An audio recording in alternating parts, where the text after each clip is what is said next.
And hey everyone, welcome to the show. I'm Rob Sprout, Steeler Nation out there. It's an exciting day. The nation seems to be maybe calming down just a little bit. I don't really want to hit on too much of the current events. We'll talk about some Roger Goodell stuff here shortly. Aside from that, though, I'm going to pretty much leave that alone. Thanks again to the Back Row Network for making this all possible for us. I'm super grateful again to them. I think they're just super supportive, and we're having a really good time with being on their podcast. I was on the Back Row Fantasy Show, did a little call-in for them, and myself and Jeremy Barker, we had a really good discussion, and I think that's about as far as I want to go about the current events things.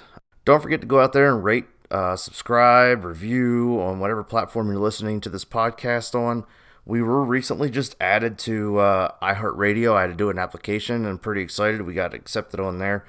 Pretty awesome stuff. So if you are a big iHeartRadio person or something that you'd rather have one sort of media streaming service, I'm available on there now too. So you can listen to the Back Row Steelers Show on some iHeartRadio. Pretty cool stuff. Looking at maybe doing a little advertising or something here and there. Try to get the little plug out there for the podcast a little bit more. Also, if you want to go on to any of our, go on to Twitter, Instagram, we are at Back Row Steelers on both of those. Feel free to go ahead and hit us up on there. Ask me any questions, it's fine. Even if it's not something Steelers related, go ahead and ask me a question. I'll throw it into the podcast show sheet and we'll talk about it on here. I'm also kind of looking for maybe doing a little co-host sort of deal coming up. That way you're not just listening to me ramble on for however long you decide to listen to this podcast for. But this is episode 9, so we're kicking butt, you know what I mean? Like 9 weeks in a row, we're hitting it hard. It's a little tough, given that there's not a whole lot of football news happening, and that's okay. So we can kind of keep the episodes a little shorter, and that's fine with me. Hopefully okay with you for now. Some people really enjoy a longer podcast. That's all right. The thing about it is, I just don't have a whole lot to talk about with the Steelers, so we're going to talk about some things. Today, we are going to be talking defense, which is awesome. Steel Curtain is back, baby. Before we get into the defense, though, I want to do some quick NFL news stuff. I did mention about talking about Roger Goodell. He sent a Black Lives Matter message out there, and it was kind of lengthy, and he talked about that we, the NFL, support the community, and we, the NFL, support Black lives and believe Black Lives Matter, and I would hope so. Right? I don't necessarily know that it was important for him to say something, but it kind of was, given the fact that they did a whole Colin Kaepernick thing. He's kind of blackballed. The biggest problem that I have with the whole Roger Goodell thing isn't necessarily what he said, it's how he said it. The guy is just not good at reading and sounding sincere. If anybody watched the draft, you're going to see that. And it's tough for me to watch him talk and take him like seriously. So if you do, good for you and more power to you. That's pretty awesome. So then the president goes on and tweets about it, about Roger Goodell, and says, could it even be remotely possible that in Roger Goodell's rather interesting statement of peace and reconciliation, he was intimating that it would now be okay for the players to kneel or not to stand for the national anthem, thereby disrespecting our country and our flag. And I think everybody's missing the mark here, guys.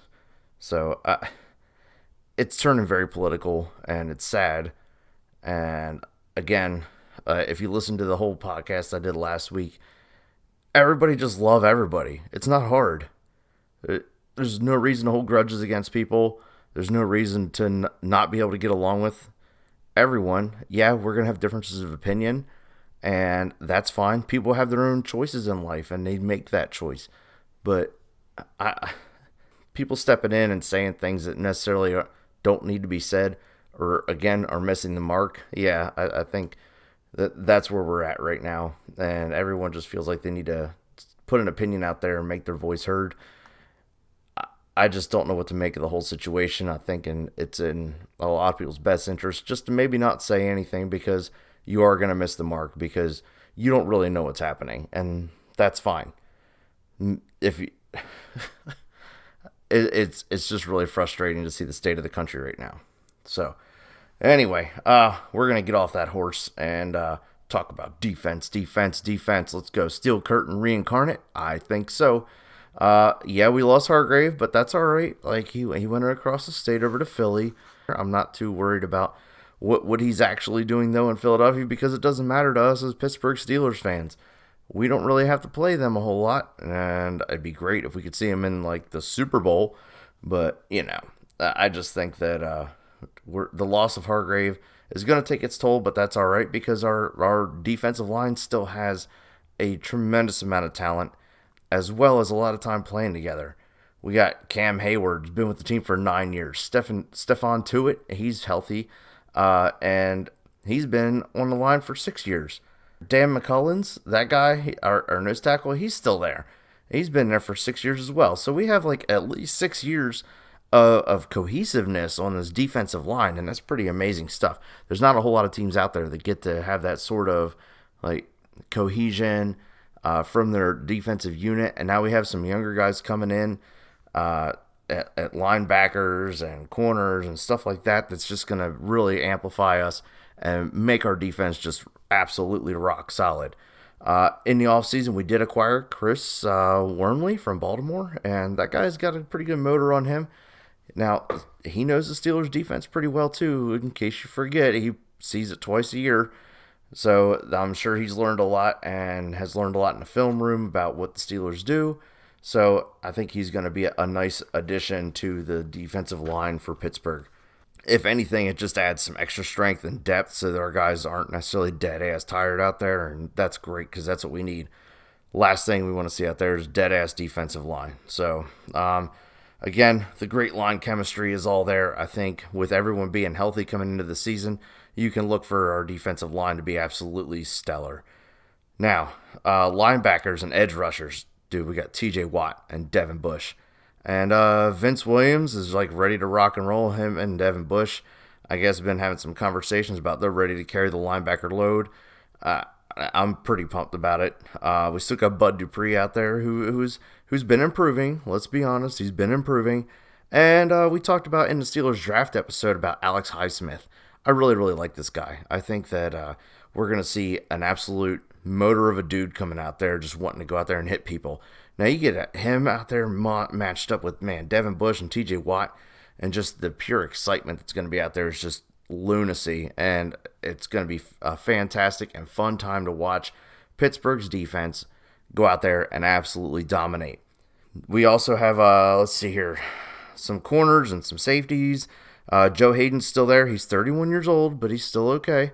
Mike Hilton out there getting the reps and sets, and he's getting better with time.